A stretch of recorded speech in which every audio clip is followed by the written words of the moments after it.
స్తులారా అలాగే మొబైల్ ఆరాధన కార్యక్రమంలో చక్కగా పాల్గొంటున్నా నా ప్రియ దేవుని బిడ్డలారా, మీ అందరికీ ప్రభు అయిన యేసుక్రీస్తు నామములో శుభాభివందనాలు తెలియజేస్తున్నాను. మరొక ఆదివారం అనగా మార్చి నెల మొదటి వారం దేవుడు నాకు అవకాశం ఇచ్చాడు గనుక, మనలందరికీ అవకాశం ఇచ్చాడు గనుక సజీవ సంఖ్యలో మనల్ని ఉంచి ఈ విధంగా కూడి స్తుతించడానికి ఇచ్చిన భాగ్యమును బట్టి ముందుగా దేవునికి వందనాలు తెలియజేస్తున్నాను. అలాగే ఈ కార్యక్రమాన్ని చక్కగా ప్రతిరోజు నడిపిస్తూ కొనసాగుతున్న డైరెక్టర్ గారు రమేష్ గారికి నా ప్రత్యేకమైన వందనాలు తెలియజేస్తున్నాను. విసుగు చెందకుండా నడిపించడం, ఆరాధన చేయడం, పాల్గొని వాక్యాన్ని వింటున్న, లైవ్లో వింటున్న నా ప్రియ దేవుని బిడ్డలారా, మీ అందరికీ, అలాగే తదనంతరం యూట్యూబ్ ఛానల్ ద్వారా వీక్షిస్తూ చక్కని మేలు పొందుతున్న, చక్కగా అభివృద్ధి చెందుతున్న ప్రేక్షక బృందం అందరికీ నా హృదయపూర్వకమైన వందనాలు తెలియజేస్తున్నాను. ఈ కార్యక్రమం మీకు ఎంతో ప్రయోజనకరంగాను, దీవెనకరంగాను, ఆశీర్వాదకరంగా ఉందని నేను ఆశిస్తున్నాను. మా ఉద్దేశం మీరు విని చక్కగా బలపరచబడి రాకడకు సిద్ధపడాలి అనే ఉద్దేశంతోనే ఈ కార్యక్రమం కొనసాగుతుంది గనక లైవ్లో ఎవరైతే ఉన్నారో, అలాగే యూట్యూబ్ ఛానల్లో ఎవరైతే ఉన్నారో, మీరు మాత్రమే వినడం కాకుండా ఇంకా అనేకులకు పరిచయం చేయాలని మిమ్మల్ని ప్రేమపూర్వకంగా మీకు మనవి చేస్తున్నాను. ఆదికాండం 41వ అధ్యాయంలో ఒక విషయాన్ని మీ ముందు ఈరోజు ధ్యానం చేయాలని ఇష్టపడుతున్నాను. ఆదికాండం 41వ అధ్యాయం 47వ వచనంలో ఒక మంచి మాట ఉన్నది. సమృద్ధిగా పంట పండిన 7 సంవత్సరాలు భూమి బహు విరివిగా పండెను. ఐగుప్తు దేశమంతటా 7 సంవత్సరాలు ఆహారమంతయు అతడు సమకూర్చి ఆయా పట్టణములో నిలువ చేసెను. ఏ పట్టణము చుట్టూ ఉండు పొలం యొక్క ధాన్యము ఆ పట్టణమునందే నిలువ చేసెను. యోసేపు సముద్ర ఇసుక వలె అతి విస్తారమైన ధాన్యము పోగు చేసెను. కొలుచుట అసాధ్యమైంది గనుక కొలుచుట మానివేసెను. 53వ వచనం కూడా, ఐగుప్తు దేశమందు సమృద్ధిగా పంట పండిన సంవత్సరములు గడిచిన తర్వాత యోసేపు చెప్పిన ప్రకారం 7 కరువు సంవత్సరాలు రావడం ఆరంభమైంది. ఈ వచనాల నుంచి కొన్ని విషయాలు మీ ముందు ధ్యానం చేయాలని ఈరోజు దేవుని యొక్క ప్రేరేపణ ద్వారా మీ ముందుకు వచ్చాను. ప్రేమ కలిగిన తండ్రి, మీకు వందనాలు. బిడ్డలతో మీరు నాతో అందరితో మాట్లాడండి, బలపరచండి. వింటున్న వారు విని విడిచిపెట్టకుండా బలపరచబడి మీరు రాకడకు సిద్ధపడడానికి కూడా సహాయం చేయమని యేసు నామములో అడుగుచున్నాం తండ్రి, ఆమేన్. ప్రియ దేవుని బిడ్డలారా, ఈ వృత్తాంతం మనందరికీ తెలుసు. ఆదికాండం 37వ అధ్యాయం నుండి ఒక వ్యక్తి జీవిత చరిత్ర మనకు అక్కడ కనబడుతుంది. అతనే జోసెఫ్ అంటారు, యోసేపు అంటారు. అతను తండ్రి ఇంటి దగ్గర ఉన్నప్పుడే చక్కని గొర్రెలను కాస్తూ ఉండేవాడు, కలలు కంటూ ఉండేవాడు. అలాగే అన్నలకు రొట్టెలను అందిస్తూ ఉండేవాడు. ఒకానొక సందర్భంలో తనకొచ్చిన కళను అనేకులకి పంచుకొంచుండగా అన్నలు అసూయతో ఆ బావిలో పడేసి చంపాలని చూసి తండ్రికి అన్నలకి దూరం చేస్తారు. ఎక్కడో ఐగుప్తులో అమ్మబడతాడు.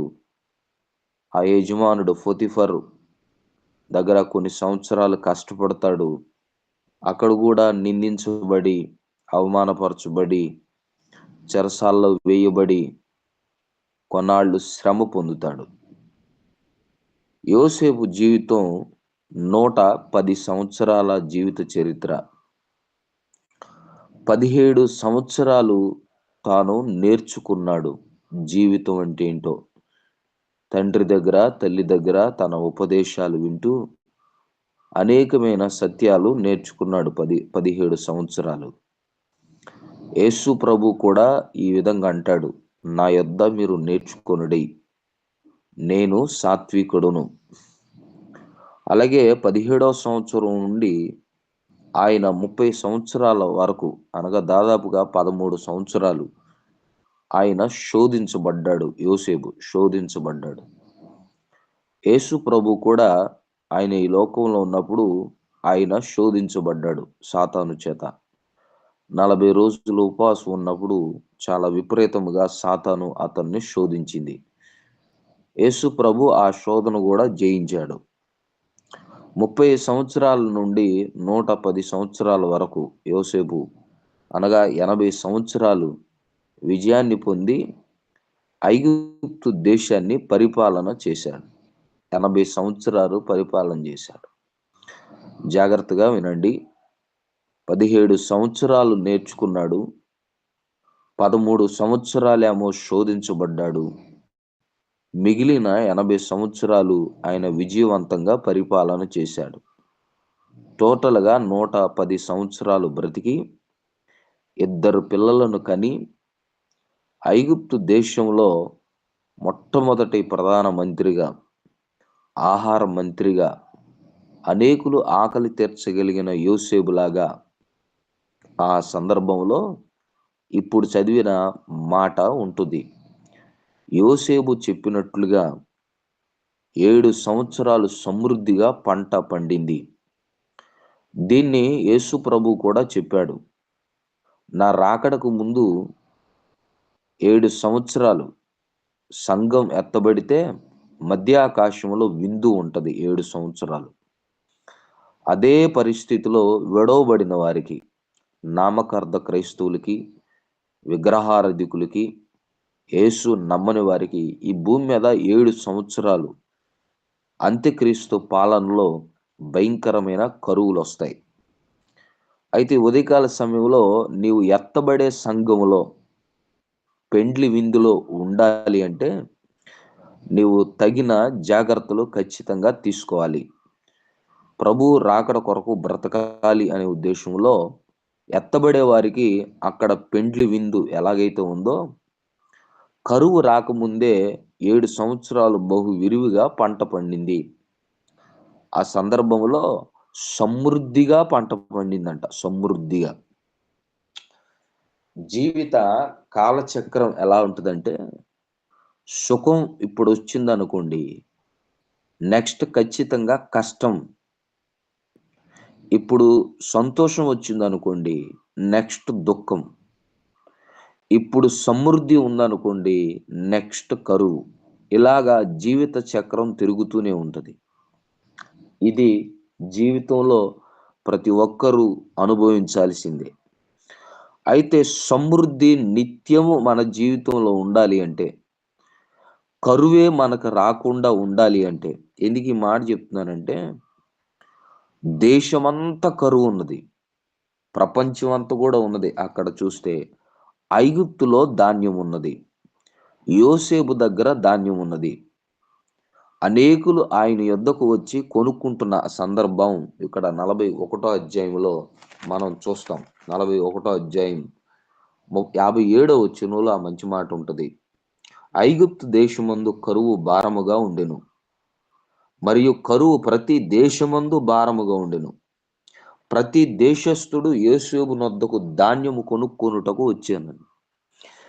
ఇక్కడ ఐగుప్తులో యోసేపును బట్టి అక్కడే సమస్తం సమృద్ధి ఎలా ఉంది, సమస్తం ఇతర దేశాల్లో కరువు ఎలా ఉన్నది అని చూస్తే, ఆయన యోసేపు ఆత్మ జ్ఞానం కలిగిన వాడు. అలాగే యేసు ప్రభు దగ్గర మాత్రమే సమృద్ధి ఉంది. భౌతికంగా మిగిలిన వారి దగ్గర కరువు ఉన్నది ఖచ్చితంగా. ఇంకా రానున్న రోజుల్లో ప్రపంచపు కరువు రాబోతుంది అని ప్రభువే చెప్పాడు. మత్తయి సువార్త 24 అధ్యాయంలో భయంకరమైన శ్రమ దినాలు రాబోతున్నాయి. కరువు దినాలు, అక్కడక్కడ కరువులు. అక్కడక్కడ భూకంపాలు, అక్కడక్కడ వేదనలకు ప్రారంభమైన దినాలు రాబోతున్నాయి. ఈ సూచనలు జరిగినప్పుడు ఖచ్చితంగా నా రాకడకు సంబంధించిన దినాలు అని మీరు గుర్తించండి, సిద్ధపడండి అని ఖచ్చితంగా ఆయన భూమి మీద ఉన్నప్పుడే చెప్పాడు. గనుక ఇక్కడ నీ కుటుంబంలో కూడా కొన్నిసార్లు సహజంగా ఏమంటారంటే పెద్దలు, అయ్యో! దేవుడు 2 నెలలు కాపాడాడు కదా! ఇది మార్చి నెలగా. మార్చి, ఏప్రిల్ నెలలో బడ్జెట్ నెలలు గాబట్టి ఖచ్చితంగా కరువును ఖచ్చితంగా ప్రజలు ఎదుర్కొంటారు అని పెద్దల నానుడి ఉండేది పూర్వం. సరే, ప్రతి నెల కూడా సవాలుతో కూడుకున్న జీవితమే. ప్రతి వారం కూడా మనకి ఆర్థికమైన ఇబ్బందులు, ఆరోగ్యకరమైన ఇబ్బందులు, అన్ని పరిస్థితుల్లో గుండా మన జీవితాలు ముందుకు వెళతాయి. ఎలాంటి వాడైనా సరే. అయితే నీ ఇంటిలో, నా ఇంటిలో లేతే మన జీవితంలో ఆత్మీయంగా గాని, శారీరకంగా గాని అన్ని కోణాల్లో సమృద్ధి ఎప్పుడుంటది? ఎవరు ఇవ్వగలరు? అక్కడ ఇప్పుడే మనం లేఖనం తెలియజేస్తున్నట్లుగా యోసేపు దగ్గరే ధాన్యం ఉన్నది. అనేకులు ఆయన దగ్గరకు వచ్చి పొందుకుంటున్నారు. రేపొద్దున సర్వలోకం కూడా యేసు వైపే చూసి రొమ్ము కొట్టుకుంటారంట, మేమెందుకు రక్షింపబడలేదు అని. మా ప్రకటన గ్రంథం మొదటి అధ్యాయం 17వ వచనంలో ఆ మాట మనం చూస్తాం. అనేకులు రొమ్ము కొట్టుకునే రోజు ఒకటుంది. ఈరోజు ఎవరైతే తృణీకరించారో, అన్నలు గుంటలో పడేసి యోసేపు మాకొద్దు, ఇతను మా మధ్యలో ఉండడానికి వీల్లేదు అని ఏ అన్నలైతే యోసేపును దూరం చేసుకున్నారో, ఆ అన్నల దగ్గరికి ధాన్యం కొరకు రావడం జరిగింది. చూసారా ప్రియ దేవుని బిడ్డలారా? ఇలాంటి వారు మన జీవితంలో కూడా ఉంటారు. మన బంధువుల్లో, మన రక్త సంబంధుల్లో, మన సంఘములో, మన సమాజంలో కొన్నిసార్లు నిన్ను తృణీకరించే వాళ్ళుంటారు. నిన్ను ఎగతాళి చేసేవాళ్ళుంటారు. నిన్ను పట్టించుకొనని వారుంటారు. నువ్వంటే లెక్క చేయని వారుంటారు. అంటే నువ్వంటే నీ దగ్గర ఉన్నంత సేపు ఉండి, ఇప్పుడు జరగని పరిస్థితిలో నిన్ను వదిలేసిన వారు కూడా ఉంటారు. కానీ నా దేవుడు మరొక రోజు నీకంటూ ఒక జీవితం ఇచ్చినప్పుడు, నీకు సమృద్ధి ఇచ్చినప్పుడు, నిన్ను తృణీకరించిన వారే నీ దగ్గరకొచ్చి నీ నీ చేతి మేలు పొందకుండా ఉండలేని స్థితిని దేవుడు సమృద్ధి ద్వారా నీకు ఇవ్వాలని ఈ ఉదయకాల సమయంలో నేను మనస్ఫూర్తిగా కోరుతున్నా. అలాంటి సమృద్ధి మన జీవితంలో నిత్యము ఉండాలంటే, అలా కొనసాగాలి అంటే ఎలాగు అని మనం చూసినప్పుడు, అసలు మన దేవుడు సమృద్ధి గల దేవుడు, ఐశ్వర్యము గల దేవుడని లేఖనం ఖచ్చితంగా చెప్తుంది. ఎఫెసీయులకు రాసిన పత్రిక 3వ అధ్యాయము 18వ వచనంలో పౌలు గారు ఈ విధంగా ఎఫెసీ సంఘానికి అంటాడు. ఏమంటాడంటే, ఒకసారి బైబిల్ గ్రంథాన్ని ఖచ్చితంగా వీలైతే మనం తెరిస్తే అక్కడ ఎఫెసీ పత్రిక 3వ అధ్యాయం 18వ వచనంలో మంచి మాట పౌలు రాస్తాడు. 3వ అధ్యాయం 18 క్రీస్తు మీ హృదయాలలో, క్రీస్తు మీ హృదయాలలో. ఈరోజు హృదయాలలో క్రీస్తు లేడు అని చెప్పడానికి వెనకంజి వేయటానికి ఏమాత్రం ఎందుకంటే హృదయాలలో ఉండడం లేదు. ఇంటి నిండా ఫోటోల్లో ఉంటున్నాడేమో, మందిరాల్లో ఉంటున్నాడేమో, ఒక చోటకే పరిమితం చేస్తున్నారు కానీ మనిషి హృదయాలలో క్రీస్తు ఉండాలని పౌలు ఆశిస్తున్నాడు. క్రీస్తు మీ హృదయాలలో విశ్వాసము ద్వారా నివసించున్నట్లు. ఈ 2 విషయాలు చాలా సవాలుతో కూడుకున్నవి. క్రీస్తు హృదయంలో ఉండాలి. క్రీస్తు మీద విశ్వాసం కూడా హృదయంలో ఉండాలి. ఈ 2 అంత్య దినాల్లో ఉండదు అని లేఖనం ఖచ్చితంగా చెప్పింది. ప్రభువే అన్నాడు, నేను వచ్చే దినాల్లో, ఈ చివరి దినాల్లో మీ దగ్గర విశ్వాసమును కనుగొందునా అనే ప్రశ్న ఆయనే వేశాడు. నేటి దినాల్లో మనం చూస్తున్నప్పుడు, మన భక్తిని మనం పరిశీలన చేసుకున్నప్పుడు, అసలు మనలో క్రీస్తున్నాడా, ఆల్రెడీ ఎప్పుడో బయటికి వెళ్ళిపోయాడా అన్నట్లుగా పరిస్థితులు ఉన్నాయి. కానీ పౌలు ఏం చెప్తున్నాడంటే, నువ్వు ఆరాధిస్తున్న క్రీస్తు పెదాలతో నువ్వు ఆరాధన చేయకూడదు, హృదయపూర్వకంగా నువ్వు ఆరాధన చేయాలి. మత్తయి సువార్త 15వ అధ్యాయంలో మంచి మాట మనం చూస్తాం. ఆ క్రీస్తు మీ హృదయాలలో నివసించున్నట్లు తన మహిమైశ్వర్యము చొప్పున తన మహిమ ఐశ్వర్యము చొప్పున మీరు మీకు దయచేయవలెనని నేను ప్రార్థన చేస్తున్నాను. ఆయన మహిమ ఐశ్వర్యములో మీ కొరతలన్నీ దేవుడు తీర్చాలని పౌలు ఆశ. ప్రతి దైవజనుడి యొక్క కోరిక ప్రతి విశ్వాసి క్షేమంగా ఉండాలని, ప్రతి బిడ్డ క్షేమంగా ఉండాలని. అలా కోరుకునే వారిలో లోకంలో ఎవ్వరు కోరుకోకపోవచ్చేమో గాని దేవుని బిడ్డలు, దేవునికి సంబంధించిన వారు, నీ నీ సేవకుడు నీవు క్షేమంగా ఉండాలని ఖచ్చితంగా ప్రతి విశ్వాసి యొక్క సేవకుడు కోరుకుంటాడు. పౌలు అదే ఆశిస్తూ సంఘానికి రాస్తున్నాడు. తన మహిమైశ్వర్యం చొప్పున మీకు సమస్తము అనుగ్రహించాలని ఆశతో ఈ పత్రిక రాస్తున్నాను అంటాడు. అంటే మన దేవుడు మహిమైశ్వర్యం కలిగిన వాడు, ఏమి లేనివాడు కాదు. ఒక సందర్భంలో ఒక మంచి మాట తప్పిపోయిన కుమారుడు ఈ విధంగా అంటాడు, నా తండ్రి ఇంట పనివారు సైతం సమృద్ధిగా భోజనం చేస్తున్నారు, నేనిక్కడ నేనిక్కడ పందులు పొట్టు తింటున్నాను అని ఆయన అంటాడు. నా తండ్రి ఇంట పనోళ్ళ సైతం అన్నం తింటున్నారు సమృద్ధిగా. అంటే తండ్రి దగ్గర ఎప్పుడు కూడా కొరత ఉండదు మన యేసయ్య దగ్గర. అలాంటి కొరత లేని దేవుడు, కొరత లేనట్టుగా దేవుడు నీకు ఇవ్వాలి అంటే నీవు చేయాల్సినవి కొన్ని పనులు ఉన్నాయి. వాటిని మనం చేయగలిగితే ఆ సమృద్ధి నిత్యము మన కుటుంబంలో దేవుడు కొనసాగిస్తూ ఉంటాడు. వాగ్దానం కూడా అదే. ద్వితీయోపదేశ కాండం 28వ అధ్యాయం చూడండి, నేను మీకు గుర్తు చేస్తాను వీలైతే. ద్వితీయోపదేశ కాండం 28వ అధ్యాయం దేవుడే తన యొక్క ధర్మశాస్త్రంలో ఖచ్చితంగా చెప్పాడు. 28వ అధ్యాయం 11వ వచనం ఈ విధంగా ఉంటది. చూడండి, 10:11లో ఏమంటాడు, భూజనులందరూ యెహోవా నామమున నీవు పిలువబడుచుండుట చూచి నీకు భయపడుదురు, మరియు యెహోవా మీకిచ్చుచున్న మీ పితరులతో ప్రమాణం చేసిన దేవుడైన యెహోవా ఒకటి నీ గర్భఫలం విషయంలో, అనగా మన పిల్లల విషయంలో, అలాగే మన పశువుల విషయంలో, ఖచ్చితంగా కోడో కుక్కో లేకపోతే మేకో గొర్రో గొడ్డో మనం ఏదో ఒక పశువుని కలిగి ఉంటాం కదా. మన పశువుల విషయంలో మన పశువుల విషయంలో, అలాగే నీ నేల పంట విషయంలో, ఖచ్చితంగా ప్రతి ఒక్కరూ వ్యవసాయం చేయకపోవచ్చు. ఉద్యోగం అనే ఒక పంట ఉంది మనకి, లేకపోతే ఉద్యోగం చేస్తూ ప్రతి నెల జీతం తీసుకుంటున్నాం కదా. నీవు చేసే ప్రతి స్థలము కూడా నీకు పంటనిచ్చేదే గనుక ప్రతి నేల పంట విషయంలో నీకు సమృద్ధిగా మేలు కలుగు చేయును అనే ఒక గొప్ప వాగ్దానం ఉన్నది. అంటే నీవు చేసే ఉద్యోగంలో నీ జీతాన్ని దేవుడు సమృద్ధిగా నీకు ఇస్తాడు.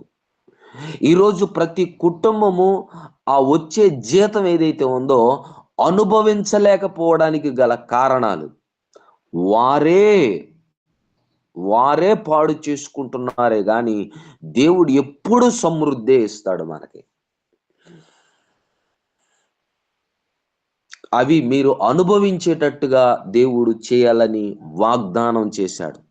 బైబిల్లో ఒక మంచి మాట ఉంటది, వాగ్దానం చేసిన వాడు నమ్మదగిన వాడు, ఖచ్చితంగా అవి నెరవేరకుండా ఉండవు.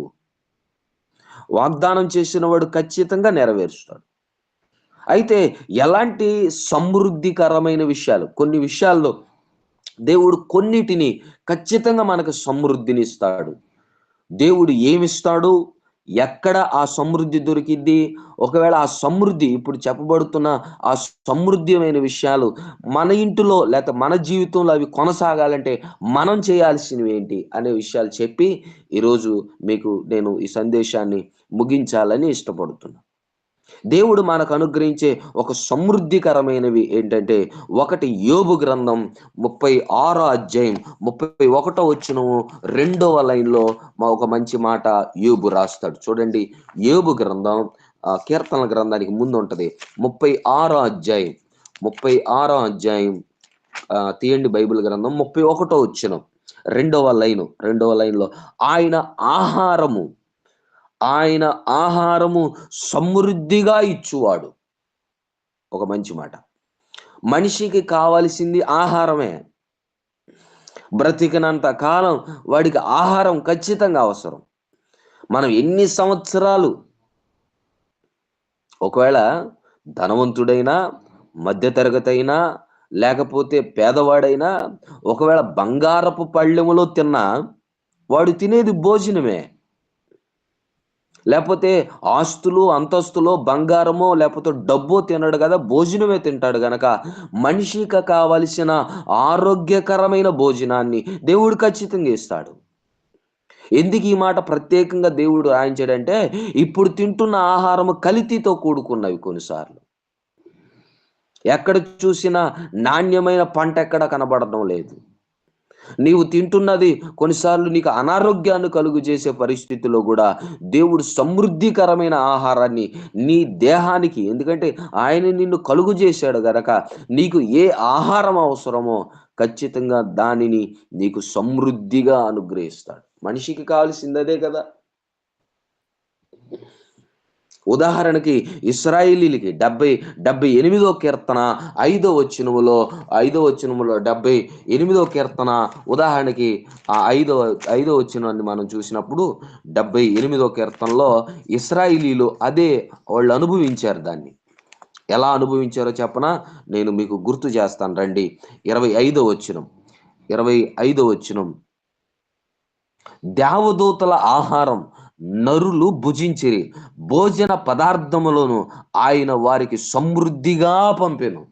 అరణ్యములో ఉన్నారు, 40 సంవత్సరాలు ప్రయాణం చేస్తున్నారు, ఏమి దొరకదు.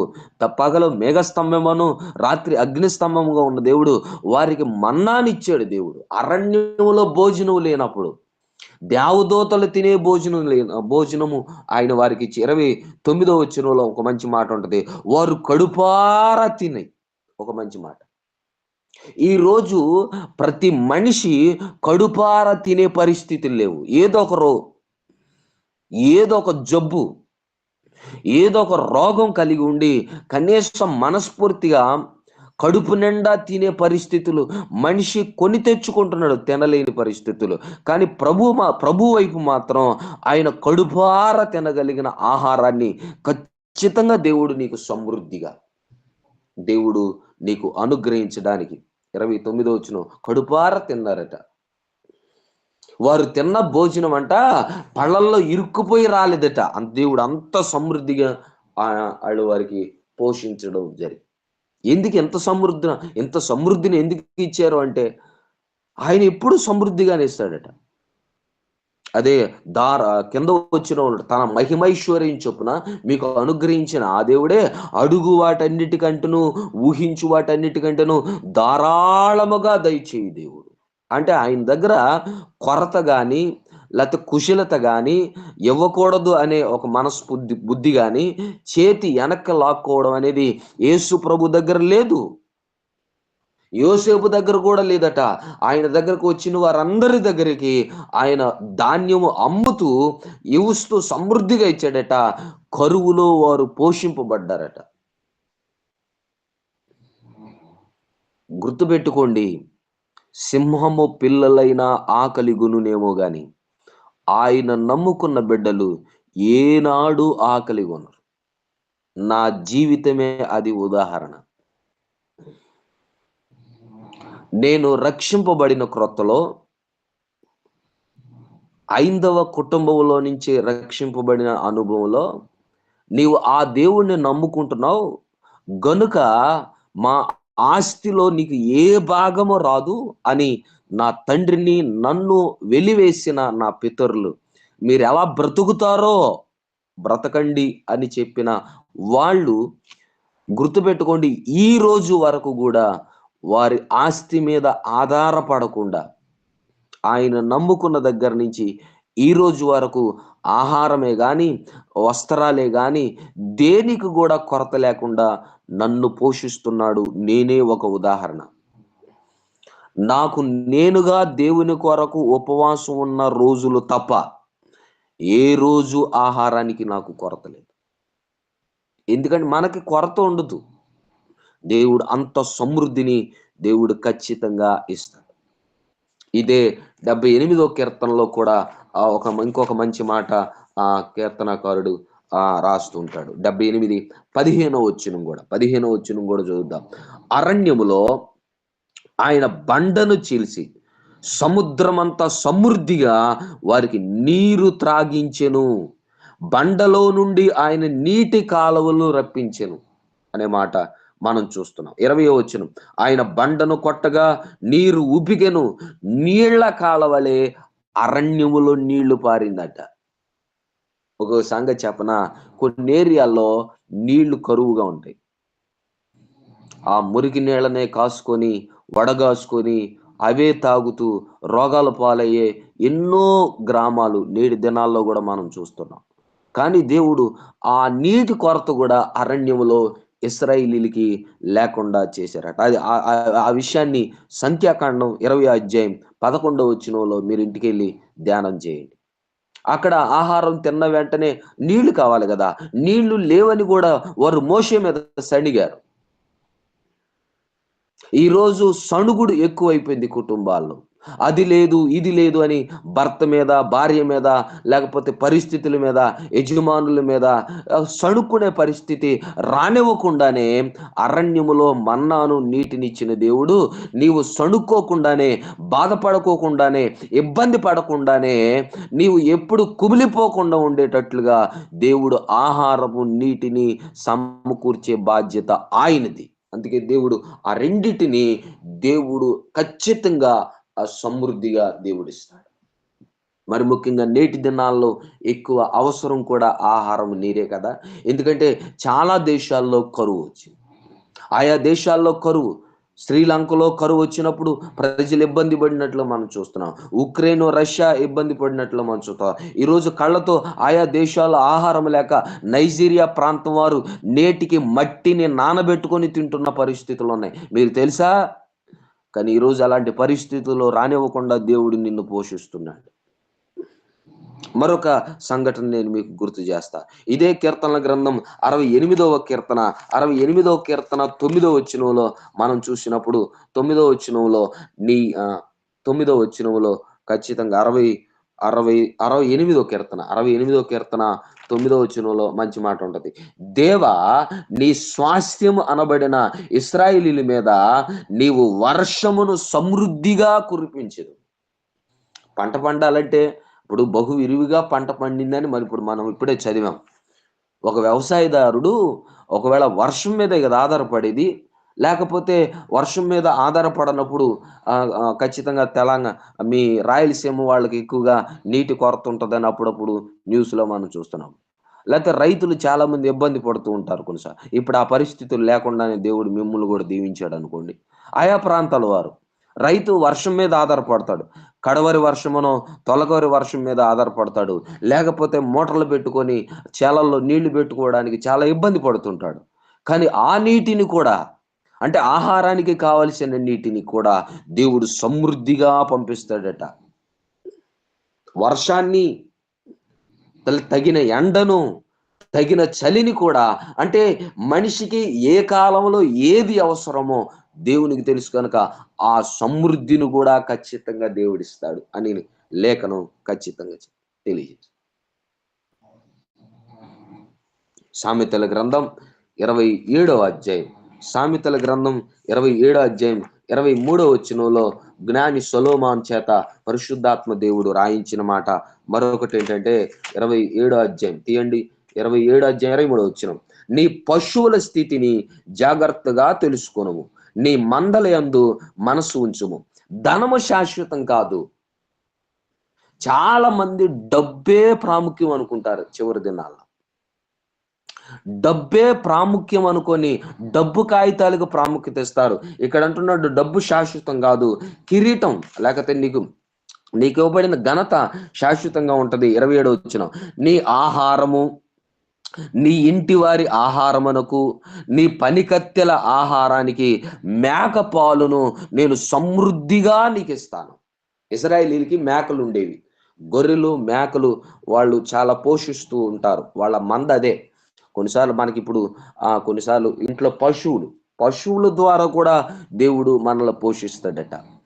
పాలు, మేక పాలు, లేకపోతే గొర్రె పాలు, లేకపోతే వాళ్ళు ఏ పాలు, మనం ఇప్పుడు ఆవు పాలో లేకపోతే గేదె పాలో మనం ఎలాగైతే తాగుతున్నామో, అంటే ఎందుకు ప్రత్యేకంగా వాటి గురించి ఎందుకు రాశాడంటే, ఈరోజు పాలల్లో కూడా కల్తీ అవుతుంది కదా. ఏ పాలు తాగాలో కూడా తెలియట్లేదు. పాలు తాగి కూడా కల్తీగా అనారోగ్య పాలవుతున్న దినాలు కూడా మనం చూస్తున్నాం. కానీ దేవుడు సమృద్ధి అయిన పాలను కూడా దేవుడు ఇస్తాడట. వాటి వల్ల కూడా పోషింపబడుతున్న వారు కూడా ఉండకపోలేదు. నీ పశువులను మనసు పెట్టు, నీ పశువులను జాగ్రత్తగా చూసుకో. వాటిని జాగ్రత్తగా చూసుకుంటే వాటి పాల వలన కూడా దేవుడు నిన్ను, నీ ఇంటి వారికిని, నీ పని వారికి కూడా అన్నంత సమృద్ధికరమైన, అంటే ఆ రోజుల్లోనే పాల కేంద్రాన్నే దేవుడు నీకు ఇచ్చినాడు. దాని అర్థం పాల కేంద్రాన్నే దేవుడు నీకు ఇస్తాడట. అంత గొప్ప సమృద్ధికరమైన పరిస్థితులు దేవుడు ఖచ్చితంగా మనకి. ఇదే సామెతల గ్రంథం జ్ఞాని అయిన సొలొమోను రాసిన ప్రసంగిలో అంటాడు, 6వ అధ్యాయం 2వ వచనములో, సూర్యుని క్రింద ఒకటి నాకు కనబడుచున్నది, అదేదనగా దేవుడు ప్రతి ఒక్కరికి బహు విశేషముగా ప్రతి ఒక్కరికి ధాన్య సమృద్ధిని, ఘనతను అనుగ్రహిస్తాడట. మనిషికి కావాల్సిందంతేగా, ధనము కావాలి. నేటి దినాల్లో డబ్బు సంపాదించాలని పరుగులు తీస్తున్నాడు కదా. రెండవది ఘనతను సంపాదించాలని. ఘనత, సమాజంలో నన్ను గౌరవించాలి, ఘనత పొందాలి, అందరూ నన్ను పొగడాలి, అందరూ ఐకాన్ స్టార్ లాగా అందరి కళ్ళు నా మీదే ఉండాలని ఈరోజు మనుషులు ప్రయాసపడుతున్నారే, తపన పడుతున్నారే, పరుగులు తీస్తున్నారే. నీవు పరుగులు తీయకుండానే ఘనత. యోసేపుకి ఇంటి దగ్గర అవమానం పొందాడు, అన్నదమ్ముల దగ్గర అవమానం పొందాడు, పొతిఫర్ దగ్గర అవమానం పొందాడు, పొతిఫర్ భార్య దగ్గర అవమానం పొందాడు, చాలా చోట్ల అవమానం పొందాడు. ఆ అవమానానికి తగిన ఫలితముగా, అవమానానికి బదులుగా దేవుడు ఫరో ఎదుట యోసేపును ఘనత పొందేటట్టు చేశాడు. ఎంతటి ఘనత అంటే, నువ్వు ఫరో తర్వాత ఫరో లాంటి వాడివని దేవుడు యోసేపుకు ఘనత ఎలాగిచ్చాడో, నిన్ను అవమానించే వారి మధ్యలో, నిన్ను తృణీకరించే వారి మధ్యలో, నిన్ను హేళన చేసేవారి మధ్యలో దేవుడు నీకు ఘనతనివ్వబోతున్నాడు. అది కూడా సమృద్ధిగా ఇస్తాడట. మనిషికి కావాల్సింది చేతి నిండా డబ్బు, మనిషికి కావాల్సింది వంటగదిలో సమృద్ధి, మనిషికి కావాల్సింది సమాజంలో ఘనత. ఈ 3 చాలు మనిషి బ్రతకడానికి. ఇంకేం కావాలి చెప్పండి? అవన్నీ కూడా దేవుడు సమృద్ధిగా ఇస్తాడట. ఖచ్చితంగా చెప్పాడు కదా. యెషయా గ్రంథం 33వ అధ్యాయం 6వ వచనంలో కూడా దేవుడు చివరి దినాల్లో ఆయన బుద్ధి జ్ఞానములను కూడా సమృద్ధిగా ఇస్తాడట. అంటే సమాజంలో ఘనత ఊరినే రాదు కదా, అది బుద్ధితో కూడా వస్తుంది. మన బుద్ధే మనకు ఘనతనన్నా తీసుకురావాలి, లేకపోతే మనకు అపకీర్తినన్నా తీసుకురావాలి. అపకీర్తి వచ్చినా మన బుద్ధి మీదే, ఘనత వచ్చినా మన బుద్ధి మీద. కనుక బుద్ధి జ్ఞానములు కూడా సర్వ సంపదలు యేసు ప్రభు నందే గుప్తమై ఉన్నాయి కనుక ఆయనే సమృద్ధిగా ఇస్తాడు. ఆయన యందు గుప్తమైనవే దేవుడు నీకు ఇస్తాడు, ధారాళముగా ఆయన దాచుకునే దేవుడు కాదు అని. ఇర్మియా గ్రంథం 33వ అధ్యాయం 6వ వచనములో ఆయన తిరిగి మరలా నిన్ను స్వస్థపరచును, ఆరోగ్యమును ప్రసాదించును, ఆయన నీకు సత్య సమాధానాలు సర్వ సమృద్ధిగా అనుగ్రహించునని ఇర్మియా గ్రంథకర్త. ఒకవేళ ఈ 2 నెలలు లేకపోతే గత సంవత్సరం ఒకదాని తర్వాత ఒకటి రోగాలతో ఉన్నావా, ఇబ్బంది పడుతున్నావా, హాస్పిటల్ పాలవుతున్నావా, మాటికి తిరుగుతున్నావా, నీ కష్టార్జితం అంతా హాస్పిటల్లోనే తగలపెడుతున్నావా?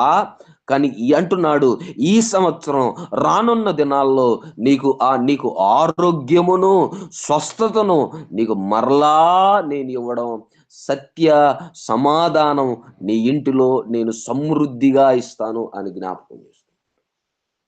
మనిషికి కావాల్సింది కూడా ఆరోగ్యమేగా, మనిషికి కావాల్సింది సమాధానమే కదా. నేటి దినాల్లో ఇళ్లలో సమాధానం లేదు. భర్త మీద భార్య, భార్య మీద భర్త, భార్య భర్తలు, తల్లిదండ్రులు, కుమారులు కుమార్తెలు, ఒకరింట్లోనే మరొకరికి ఈ సమాధానం లేని పరిస్థితిలో గొడవలు, తగాదాలు, ఒకళ్ళొకళ్ళు విడిపోయే విధముగా మనస్పర్ధలతో, కక్షలతో, అసూయలతో, ద్వేషాలతో కూడుకున్న కుటుంబాల మధ్యలో దేవుడు సమృద్ధితో పాటు సమాధానం ఇస్తాడట. ఈరోజు నీ ఇంట్లో కూడా సమాధానం అవసరం ఖచ్చితంగా. ఆ సమాధానాన్ని కూడా దేవుడు ఇస్తాడట. ఇంకా మనిషికి కావాల్సింది ఇంకేంటి? ఆయన అంటాడు సంఘములో, తీతు రాసిన పత్రిక 3 అధ్యాయం 7 వచనములో, మనం ఆరాధన చేస్తున్న యేసుక్రీస్తు ద్వారా ఆయన ఆత్మను మన మీద సమృద్ధిగా కురిపిస్తాడట. అపోస్తల కార్యాలు 2 అధ్యాయంలో ఉంటదిగా, అంత్య దినములలో, ఆయన రాకడ దినములలో ప్రతి యవనస్తుల మీద, చంటి పిల్లల మీద, వృద్ధుల మీద దేవుని ఆత్మ కుమ్మరించబడిద్దట. సమృద్ధిగా అంత్య దినములలో అందరి మీదకి పరిశుద్ధాత్మ దేవుడు మరలా వస్తాడని అపోస్తల కార్యాల్లో పేతురు అంటాడు. ఇవి చివరి దినాలుగా, ఇవి దేవుడు రాబోతున్న దినాలుగా ఆ సూచనలు కనబడుతున్నాయి కదా.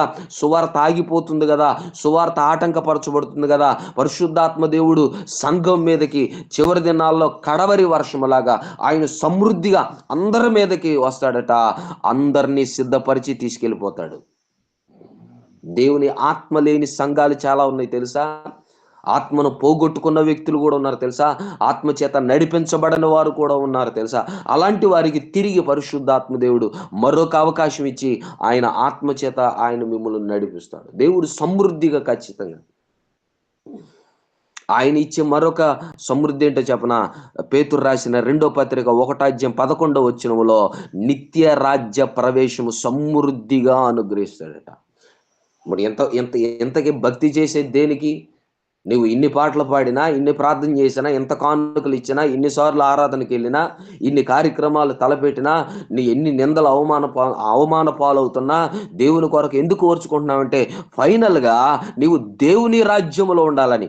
విడవబడే గుంపులో నువ్వు ఉండకూడదు. ముఖ్యంగా నీవైనా నేనైనా, యోహాను ప్రయాస అయినా, యేసు ప్రభు ప్రయాస అయినా, అపోస్తుల ప్రయాస అయినా, పౌలు ప్రయాస అయినా, నేటికి నీ ప్రయాస నా ప్రయాస ఏంటంటే విడవబడే వారి గుంపులో ఉండకుండా, నరకానికి వెళ్లకుండా, నీవు దొంగ వంటి వాడువైనా సరే, నేనైనా నువ్వైనా సరే ఆయన రాజ్యములో ఆయన జ్ఞాపకం చేసుకొని ఆయనతో ఉండాలనే కదా ఈ ప్రయాస అంతా.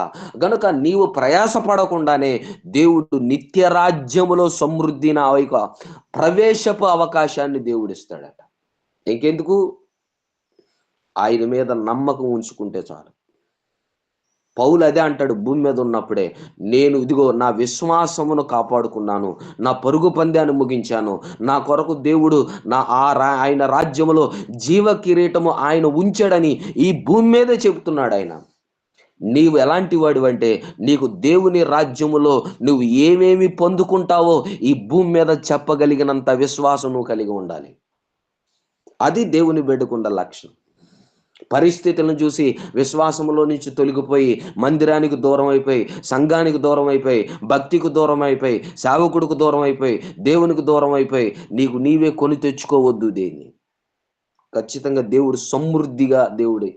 ఇన్ని సమృద్ధి అయిన మనిషికి కావలసిన ఇన్ని సమృద్ధి ఎప్పుడిస్తాడు? ఎక్కడిస్తాడు? ఎక్కడ? కీర్తన గ్రంథం 36 అధ్యాయం 8వ వచనంలో నీ మందిరం యొక్క సమృద్ధి ద్వారా వాళ్ళని సంతృప్తి పరుస్తాను. ఇవన్నీ భూమి మీద ఎక్కడ దొరుకుతాయి అంటే ఆదివారపు ఆరాధనలో. ఈరోజు ఇన్ని కావాలని మనిషి కోరుకుంటున్నాడు. మనిషికున్న జబ్బేంటి చెప్పన? ఆదివారపు ఆరాధన మానేస్తున్నాడు. ఇన్ని కావాలని దేవునికి ప్రార్థన చేస్తున్నాడు, కానీ ఈ దేవునికి ఆరాధన చేసే సమయం ఇవ్వలేకపోతున్నాడు. ఉద్యోగం లేనప్పుడు ఉద్యోగం ఎవరు ఇచ్చారు? దేవుడు ఇచ్చాడు కదా. ఆహారం లేనప్పుడు ఎవరిచ్చారు? ఇన్ని దేవుని దగ్గర పొందుతున్నావు, కానీ ఇన్ని ఇచ్చిన దేవుణ్ణి ప్రార్థన చేయడానికి సమయం లేదు, పాట పాడడానికి సమయం ఉండదు, వాక్యం వినడానికి సమయం ఉండదు, ఆరాధన పాల్గొనడానికి సమయం ఉండదు. నువ్వు చెప్పే సాకేంటంటే అండి ఇక ఏవేవో చదువుతావు నువ్వు. అంటే 6 రోజులు నీరు అబ్బాయి, ఒక రోజు నన్ను జ్ఞాపకం చేసుకోండి, నా సన్నిధిలో కనబడండి, నా మందిరాన్ని నిర్లక్ష్యం చేయకండి, నా ఆరాధన నిర్లక్ష్యం చేయకండి, నన్ను మీరు జ్ఞాపకం చేసుకోండి, నన్ను జ్ఞాపకం చేసుకోండి అని ఆయన చాలాసార్లు మనకి ఆయన జ్ఞాపకం చేశాడు. ఈరోజు ఆదివారం అనే సంగతి నీకు గుర్తుండాలి. నేను వెళ్ళాలి అని గుర్తుండాలి. ప్రతిరోజు డ్యూటీకి వెళ్ళాలని ఎంత ఆరాట పడిపోతున్నావో మందిరమునకు వెళ్ళాలని ఆరాటం. మందిరంకి వెళ్ళాలంటే అమావాస్యకి పున్నానికి మీరు వెళ్తుంటారు. నీకు గుర్తొచ్చినప్పుడు వెళ్ళేది మందిరం కాదు. వెళ్ళాలనిపించేటప్పుడు వెళ్ళేది మందిరం కాదు. నీవు ఖచ్చితంగా పాల్గొనాల్సిన ఇశ్రాయేలీయులకి చెప్పాడు. నేటి సంఘానికి చెప్తున్నాడు. ఖచ్చితంగా ఈరోజు ఆదివారం అని నేను జ్ఞాపకం చేయట్లేదు. ప్రతి ఆదివారం నీవు జ్ఞాపకం చేసుకోవాలి. ఇన్ని ఇస్తున్న దేవుని ఆయన దగ్గరకు నువ్వు వెళ్ళాలి. అప్పుడే దేవుడు ఖచ్చితంగా తప్పిపోయిన కుమారుడు అదే అన్నాడుగా, వాడికి బుద్ధి వచ్చినప్పుడు నా తండ్రి ఇంటికి నేను తిరిగి వెళతాను. నా తండ్రి ఇంట ఆ పనివాళ్ళకే సమృద్ధి అయిన ఆహారం ఉంటే నేనేంటి ఇక్కడ పొట్టు తింటున్నానని తిరిగి తండ్రి యొద్దకు కుమారుడు వెళ్ళినట్లుగా యేసు యొద్దకు మనం రావాలి. యేసు యొద్దకు మనం రావాలి. దేవుని యొద్ద రావాలి. దేవుని పాదాల దగ్గరకు మనం వచ్చినప్పుడు ఆయన మనకు ఆ సమృద్ధిని ఇస్తాడు. రెండవది కొలస్సీలకు రాసిన పత్రిక 3:16లో యేసయ్య వాక్యం నీ హృదయంలో ఉండాలి. అది ఈరోజు హృదయాలలో వాక్యం లేదు. ఒకవేళ మందిరాలలో వాక్యం చెప్తున్నా, సభల్లో వాక్యం చెప్తున్నా, ఒకవేళ ఇలాంటి కార్యక్రమాలు ఎంతో ప్రయాసపడి ప్రతిరోజు నీకు వాక్యాన్ని అందిస్తున్నా, వినిన మట్టుకే వింటున్నాడు. విన్నంత వరకు వింటున్నట్లుగా నటిస్తున్నాడు. కార్యక్రమం అయిపోయిన వెంటనే, లేకపోతే మందిరంలో నుంచి బయటకు వచ్చిన వెంటనే, లేకపోతే పరిస్థితులను చూసేసి నీ విన్న వాక్యం ఎలాంటిదో కూడా మర్చిపోయి ప్రవర్తిస్తున్నారు నేటి విశ్వాసులు. గనక హృదయాలలో వాక్యం ఉండడం లేదు. అంటే చెవుల వరకే వాక్యం వెళుతుంది. లేకపోతే ఆ కాసేపు మెదడులోనికే వాక్యం పంపిస్తున్నారు కానీ హృదయాలలో వాక్యాన్ని ఉండనివ్వడం లేదు. కొలసీ సంఘానికి పౌలు అంటాడు, మీ హృదయాలలో దేవుని వాక్యాన్ని సమృద్ధిగా నివసింపనీయండి. దేవుని యొద్దకు నువ్వు మనస్ఫూర్తిగా రాగలిగితే సమృద్ధి అయిన దేవుడు నీకు సమృద్ధినిస్తాడు. ఆయన మాటలు నీ హృదయాలలో ఉండాలి. అందుకే ప్రభు చెప్పాడు ఆయన చివరి దినాల్లో యేసు ప్రభును సాతాను శోధిస్తున్నప్పుడు, అయ్యా ఈ రాళ్లను రొట్టెలుగా చేసుకుని తినొచ్చుగా, ఎందుకు ఉపవాసం ఉంటున్నావు నువ్వు అన్నప్పుడు, మనుషుడు రొట్టె మూలముగా కాదు బ్రతికేది, దేవుని నోట నుంచొచ్చు ప్రతి మాట వలన. మనం బ్రతికేది దేవుని మాట వలన బ్రతకాలి. దేవుని మాటే మనకు జీవాన్ని కలుగు చేస్తుంది, మనల్ని బ్రతికిస్తుంది. ఆ ఆశ నిన్ను రాజ్యానికి చేరుస్తుంది. ఆ విశ్వాసమే నిన్ను దేవుని రాజ్యంలోని చేరుస్తుంది. గనుక ఆయన మాట నీ హృదయంలో భూమి మీద ఉన్నంతసేపు ఉండాలి. ఈ లోకములో ఆయన మాట నీ హృదయంలో సమృద్ధిగా ఉంటే నీకు దేవుని రాజ్యంలో సమృద్ధి ఉంటుంది. ఇక్కడ ఈ భూమి మీద ఇప్పుడు బ్రతికినంత కాలం ఆయన ప్రార్థనకు కానీ ఆయన వాక్యాన్ని కానీ కనుక నువ్వు చోటు ఇవ్వకపోతే ఆయన రాజ్యంలో నీకు చోటు లేదు. అది గుర్తుపెట్టుకోండి కొన్నిసార్లు. గనుక దేవుని యొద్దకు రావాలి. తప్పిపోయిన కుమారుడు తండ్రి యొద్దకు వచ్చినప్పుడు మరలా తిరిగి కడగబడ్డాడు, వస్త్రాలు ఇవ్వబడ్డాడు, ఉంగరాలు తొరగబడిని, విందు చేశాడంట. ఆయన విందు చేశాడంట తండ్రి. నీవు కూడా దేవుని యొద్దకు వస్తే విందు. దేవుని యొద్దకు వెళితే మన మధ్య ఆకాశములో 7 సంవత్సరాల పెండ్లి విందు. వధువుగా నీవు ఉంటావు, వరుడుగా ఆయన ఉంటాడు. ఎత్తబడే సంఘంలో నీవు ఉండాలి. చివరికి ఒక మాట చెప్పి నేను ముగిస్తా. నీవు నీ ఇంటిలో ఆ సమృద్ధి ఉండాలంటే సామెతల గ్రంథం 3వ అధ్యాయం 5 నుండి 10 వచనాల వరకు మీరు చదవండి. నీవే జ్ఞానివని నువ్వు అనుకోవద్దు, యెహోవాకు చోటు ఇవ్వాలి. చూడండి, ఆ మాట నేను చదువుతాను. నీ సబుద్ధిని ఆధారము చేసుకొనక నీ పూర్ణ హృదయముతో యెహోవాయందు నమ్మిక ఉంచుము. నీ ప్రవర్తన అంతట్లో ఆయనకు అధికారం ఇవ్వు. ఆయన తోవలు సరళం చేయును. నువ్వు జ్ఞానినువు కదా అని అనుకోవద్దు. భయభక్తులు కలిగి చెడుతనాన్ని వదిలిపెట్టు. నీ దేహానికి ఆరోగ్యం ఇస్తాడు. నీ ఆస్తిలో భాగమిచ్చి యెహోవాను గణపరచుము. ఇక్కడ అంటాడు, నీ రాబడి అంతట్లో నీవు దేవునికి ఇవ్వాలి. ఇప్పుడున్న దరిద్రపు జబ్బేంటో చెప్పనా? దేవుని యొద్ద సమృద్ధిగా పొందుకున్నవాడు దేవునికి కానుక ఇవ్వలేకపోతున్నాడు. ఇదేం విశ్వాసంలో నాకు అర్థం కాదు. నేటి తరపు విశ్వాసులు దేవుని దగ్గర పొందుకున్న విశ్వాసులే దేవునికి కానుక ఇవ్వడానికి కొరచు చేస్తున్నవారు, చెయ్యి వెనక్కి లాగుతున్నవారు. నీ ప్రథమ ఫలం దేవుని దగ్గరకు వెళ్ళాలి. నీ దశమ భాగం దేవుని దగ్గరకు వెళ్ళాలి. నీవు ఆశీర్వదించబడే కొలది, నీవు దీవించబడే కొలది, నీవు విస్తరించబడే కొలది నీ కొట్లలో ఇంకా ధాన్యము ఉండాలంటే నీకిచ్చిన దేవునికి తనకి ఆయన పని కొరకు నీవు ఆయనకి ఇవ్వాలి. ఇప్పుడున్న పరిస్థితుల్లో దేవుడిది కూడా వాడుకుంటున్నారు గనక నీది నీ ఇంటికాడ నిలవట్లా. ఇది మాత్రం వాస్తవం. విశ్వాసులారా నేర్చుకోండి. నేను పాస్టర్‌ని కదా, కానుకల కొరకు ఈయన ఎలాగే చెప్తాడు అనుకోకండి. నీకు ఇంత సమృద్ధి ఇస్తున్న దేవునికి ఆయన ఇమ్మన్న ఆ ప్రథమ ఫలం ఏదైతే ఉందో, దశమ భాగం ఏదైతే ఉందో, సమృద్ధి అయిన కానుక ఏదైతే ఉందో, ఆయన భాగం ఆయనకి ఇవ్వకుండానే నీవు మింగేస్తే నీది కూడా దేవుడు నీ దగ్గరకు ఉండనివ్వకుండా చేస్తాడు. అందుకే ఒక పుస్తకంలో అంటాడు, నా యొద్దే మీరు దొంగతనం చేస్తున్నారు అని అన్నాడు ఇశ్రాయేలీయుల్ని. అండ్ యేసు ప్రభు దగ్గర దొంగతనం ఎలా చేస్తామన్నాడంటే, మీరు నా మందిరములో సమృద్ధి ఉన్నట్లుగా తీసుకురావలసిన వాటిని తీసుకురావడం లేదు. నేటి విశ్వాసులు ఎలాంటి వాళ్ళు, బైబిల్ కూడా మోయట్లేదు. పూర్వకాలపు విశ్వాసులు బైబిల్తో పాటు ధాన్యం తీసుకెళ్లేవాళ్ళు. అంటే బియ్యం గుప్పిడి బియ్యాలు ఉండేవి కదా. పోయిన సంఘాల్లో, పురాతనమైన సంఘాల్లో గుప్పుడు బియ్యం కూడా తీసుకెళ్లేవాళ్ళు. నేడు బైబిలే మోయట్లేదు, ఇంకా గుప్పుడు బియ్యం ఏం తీసుకెళ్తారు, కానుకేం తీసుకెళ్తారు? అంటే అంటే మందిరమునకు ఒత్త చేతులతో వెళుతున్నారు, ఊపుకుంటూనే వస్తున్నారు. నీ ఇంట్లో కూడా ఊపుకుంటూనే ఉంటావు, అందుకే ఏమీ లేకుండా ఉంది. దేవుడు అంటున్నాడు కదా, అప్పుడు నీ కొట్లలో ధాన్యమును సమృద్ధిగా, నీ గనులలో, నీ గౌలలో క్రొత్త ద్రాక్షారసము పైకి పొరలాలంటే, వెధవరాలు ఒక రొట్టె ఏలియాకి ఇచ్చింది, 3.5 సంవత్సరాలు పోషింపబడింది. దేవునికి నీవు నమ్మకంగా ఇస్తే దేవుడు నీకివ్వాల్సింది నమ్మకంగా ఇస్తాడు. తండ్రి యొద్దకు రావాలి, తండ్రి వాక్యము నీ హృదయంలో ఉండాలి, తండ్రికి ఇవ్వాల్సింది తండ్రికి ఇవ్వాలి. ఈ 3 నువ్వు చేస్తే నీ మందిరము ద్వారా నీకు సమృద్ధిని ఖచ్చితంగా దేవుడిస్తాడు. నీవు కోరుకుంటున్న ఆహారము గాని, నీరు గాని, వర్షము గాని, బుద్ధి జ్ఞానము గాని, ధనధాన్యాలు గాని, లేకపోతే ఘనత గాని, సమస్తము కూడా దేవుడు నీకు సమృద్ధి అయిగా నీకు అనుగ్రహిస్తాడు. అలాంటి సమృద్ధికరమైన దేవుడు మనం కలిగి ఉన్నాం కనుక నీవు ఎప్పుడు లేనోడిగా ఉండగాదు. దేవుడు చెప్పాడు, అప్పు ఇచ్చేటట్లుగా దేవుడు నిన్ను చేస్తాడంట, కానీ అప్పు ఏమాత్రము చేయనివాడు దేవుడు. దేవుని బిడ్డలు ఒకళ్ళ దగ్గర చెయ్యి చాపే విధంగా దేవుడు ఎప్పుడు నిన్ను ఉంచడు. ఒకడికి నీ చెయ్యి ఎప్పుడు నిన్ను పై చెవిగానే దేవుడు నిన్ను ఉంచాలి అంటే ఇవి చెయ్యండి. దేవుని కొరకు ఎదురు చూడండి. ఈ చివరి దినాల్లో నమ్మకంగా బ్రతకండి. మహిమైశ్వర్యం కలిగిన దేవుని రాజ్యము నీకు ఇస్తాడు. పరలోకంలో ఖచ్చితంగా బంగారపు వీధుల్లో ఆ ఐశ్వర్యములో మనము తొలతోగొచ్చు.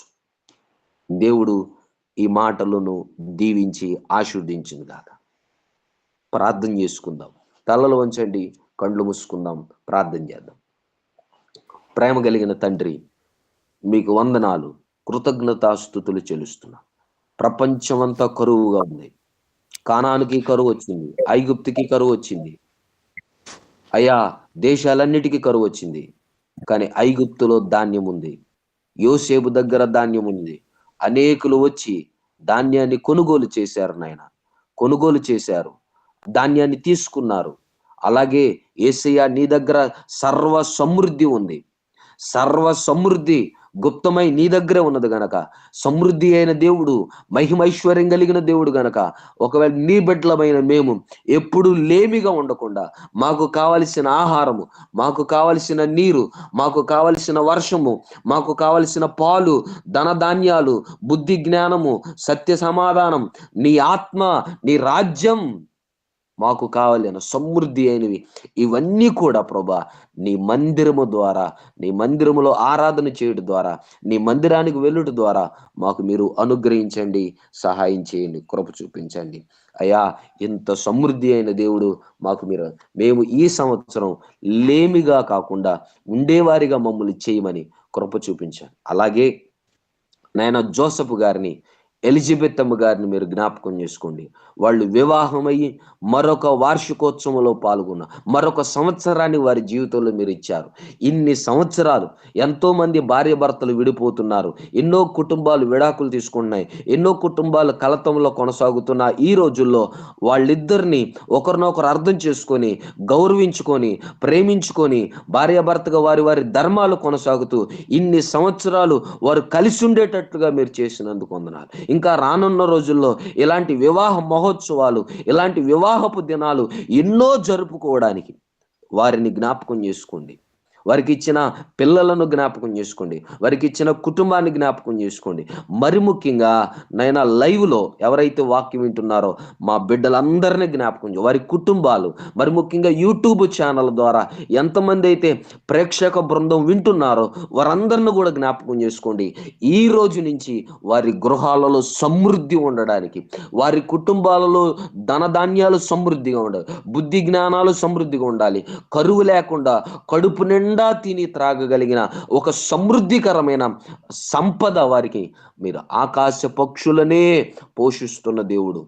నీ బిడ్డలు ప్రభా భక్తుడు తెలియజేస్తున్నట్టుగా, అయ్యా సింహము పిల్లలైనా ఆకలి గొనునేమో గాని నీ పిల్లలు ఆకలి కొననివ్వనని చెప్పావు గనక, భిక్షమెత్తుకొనివ్వకుండా చేస్తానని చెప్పావు గనక నీ బిడ్డలు సమృద్ధిగా తినడానికి సహాయం చేయి. కృప చూపించి నీ జ్ఞాపకాలలో బిడ్డలుండి నీ రాజ్యం చేరడానికి సహాయం చేయమని యేసు పరిశుద్ధ నామములో అడిగి వేడుకొనుచున్నాను నా ప్రియ తండ్రి, ఆమేన్.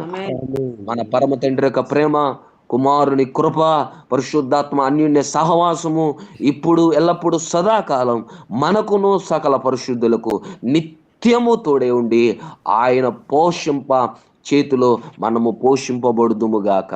ఆమేన్.